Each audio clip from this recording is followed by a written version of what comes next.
next, our profile. I love talking to people who've lived, had a life, done something with their lives. So Conservative peer, Lord Taylor of Warwick. He came from very humble beginnings to a member of the Upper House in 1996. Mainly thanks to former PM John Major. John Taylor became one of the youngest people in the Upper House. He is now, I hope I give him his correct title, John Taylor, Baron Taylor of Warwick. And as I said, to say he's had a colourful life is an understatement. I'm pleased to say that Lord Taylor of Warwick joins me now.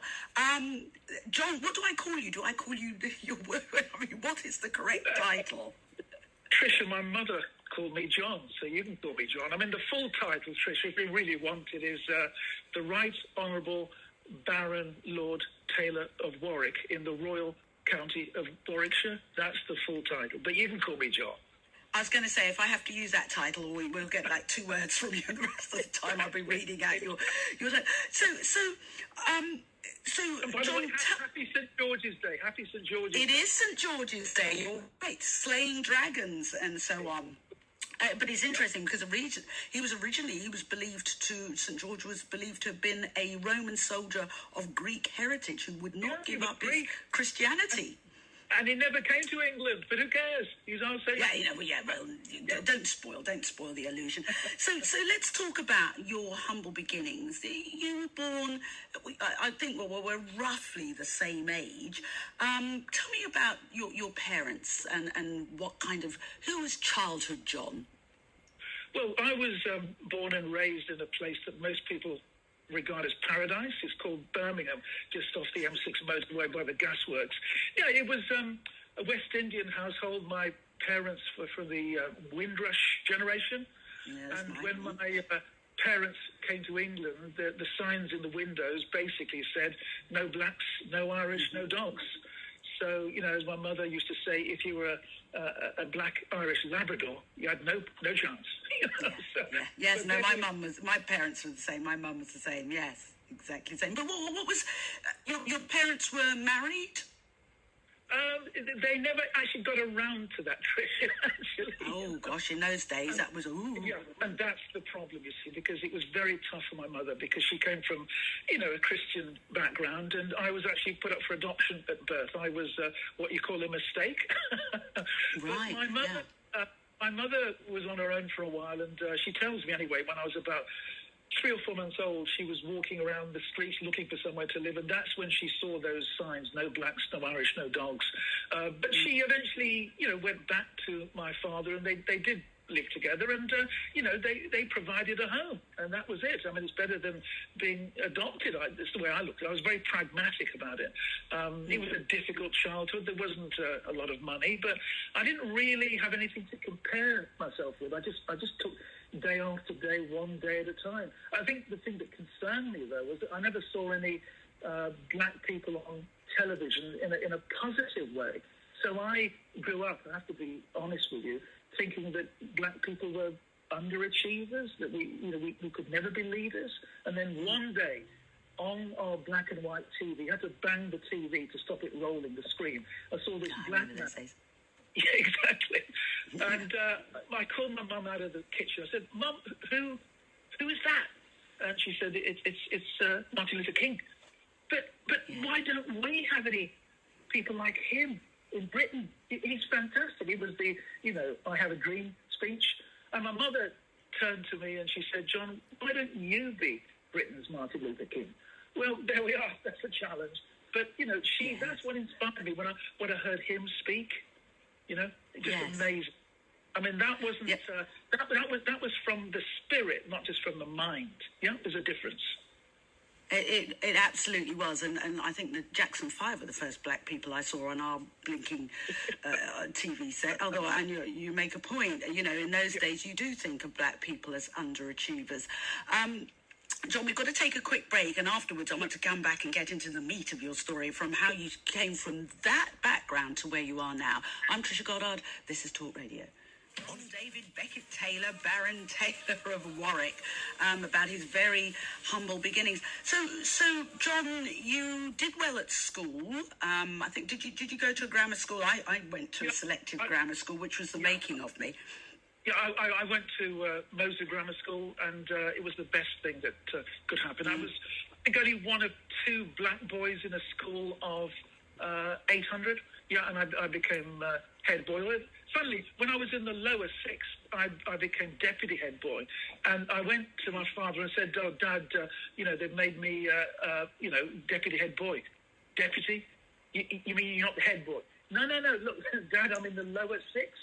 I mean, next year, I hopefully will become head boy. Okay, I hear the excuse. You're just a deputy.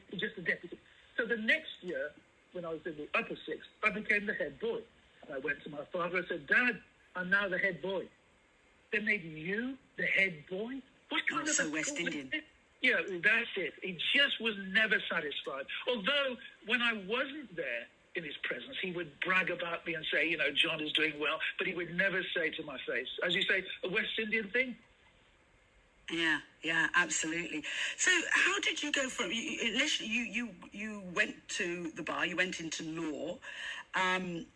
What made you, was it that memory of that first sighting of, oh my God, another black person on television, that always made you have in the back of your mind that you wanted to be in a position where you could actually change things? Well, it was a teacher at school. I must have been about 16, and the teacher said, "Right, sit down, John. What would you like to do when you, when you leave school?" And I said, "Well, sir, I want to be a barrister." A barrister. Yeah, I like law, and I want to defend people and represent people in court. So I'd like to be a barrister.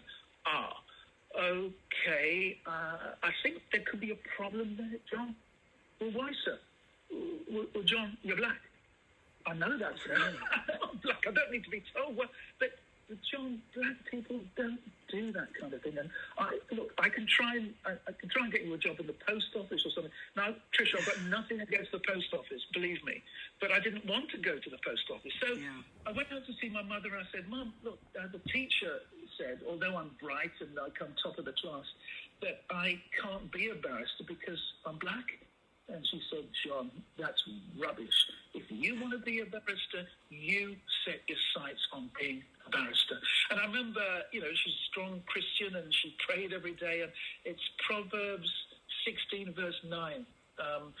We make our plans, but God directs our steps. And that was her favorite Bible verse, and it's my favorite Bible verse. And that's what I did, and I pursued it in that way. And at university, I was the only black student. When I went to Gray's Inn, there were 3 other black students, but they were all Africans, and so I was the only British Caribbean, and I won the Mooting Prize, which was a real shock.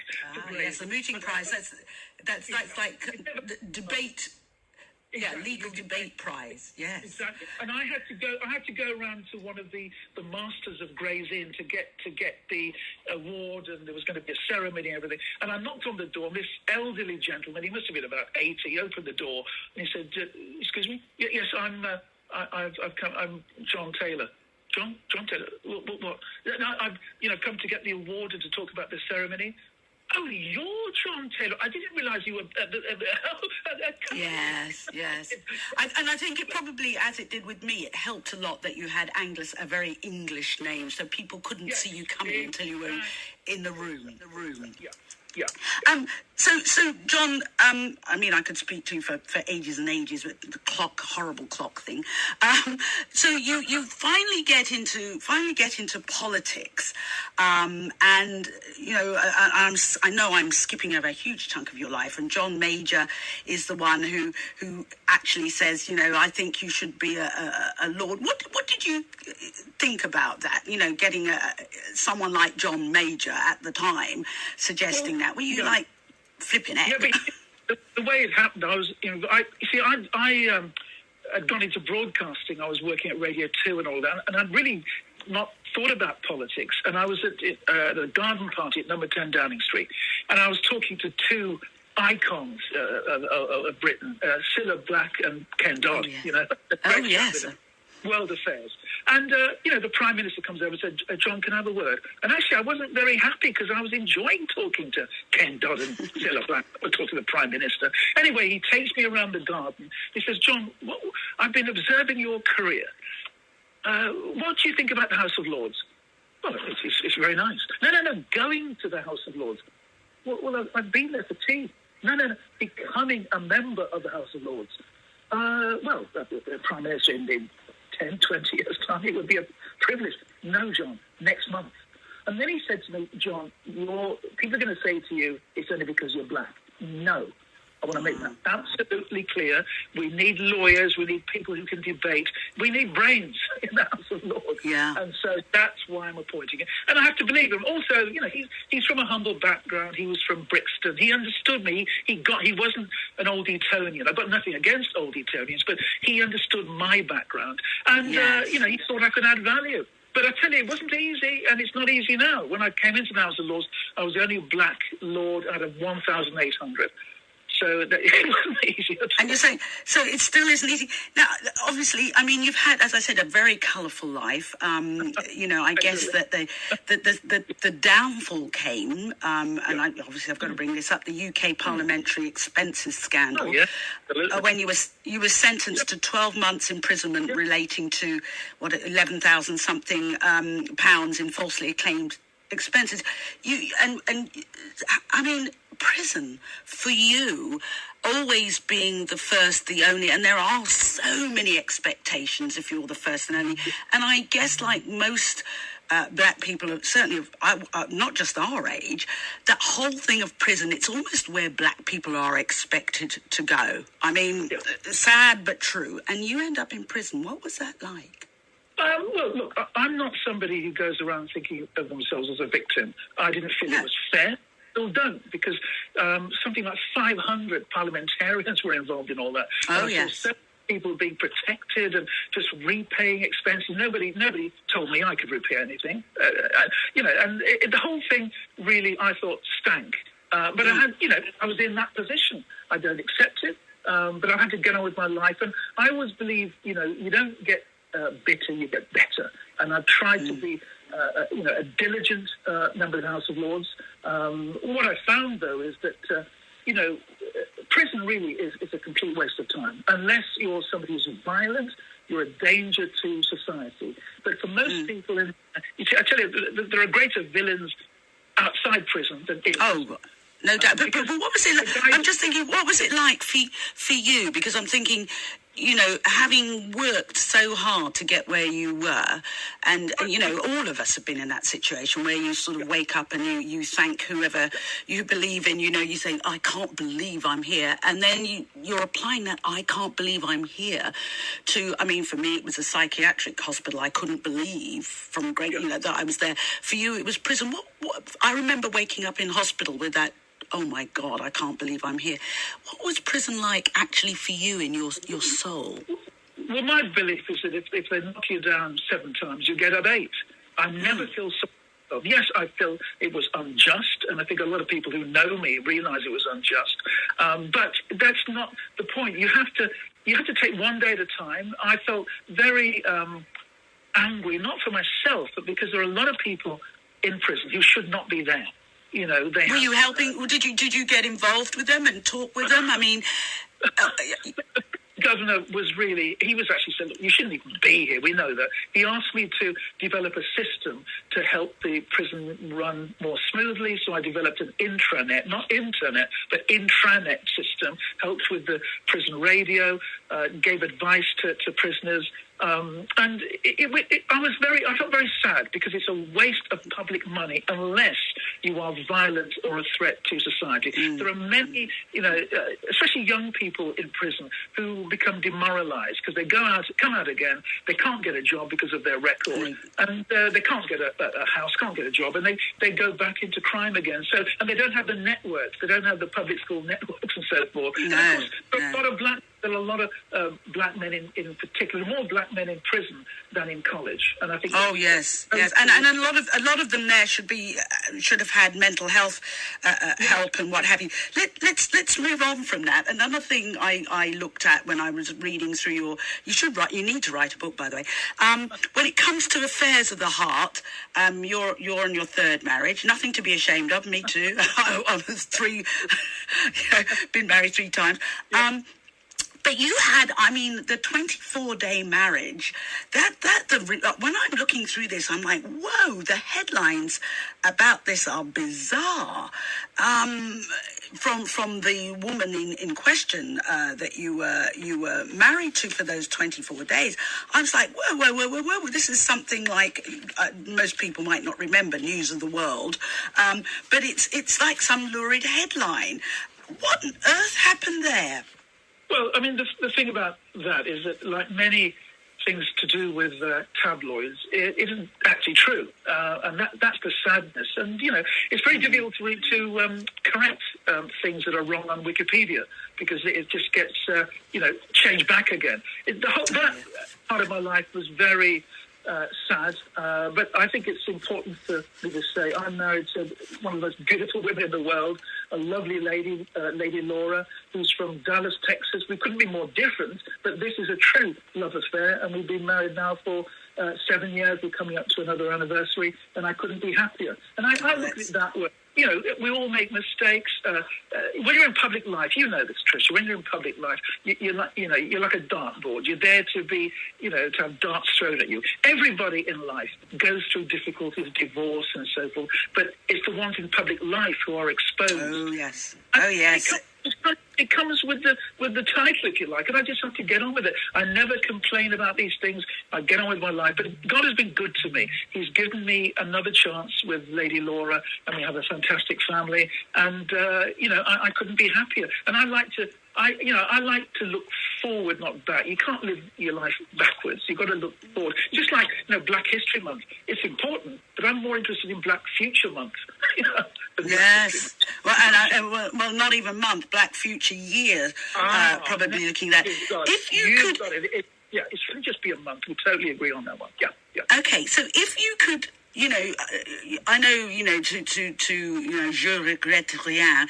If you could look back at one aspect of your career, of your life so far, and change it, what would it be?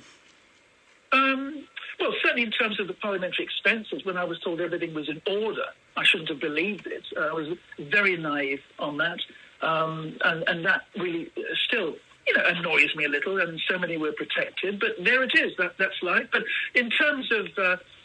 I think, you can't go through your life regretting things, because I've Christian faith, and I believe that God even turns your mistakes into, a plus. Because if you look at the Bible, look, Joseph made mistakes, David made a lot of mistakes, and God still, used these people to bless others. And, I'd like to think that even with my faults, God can still use me.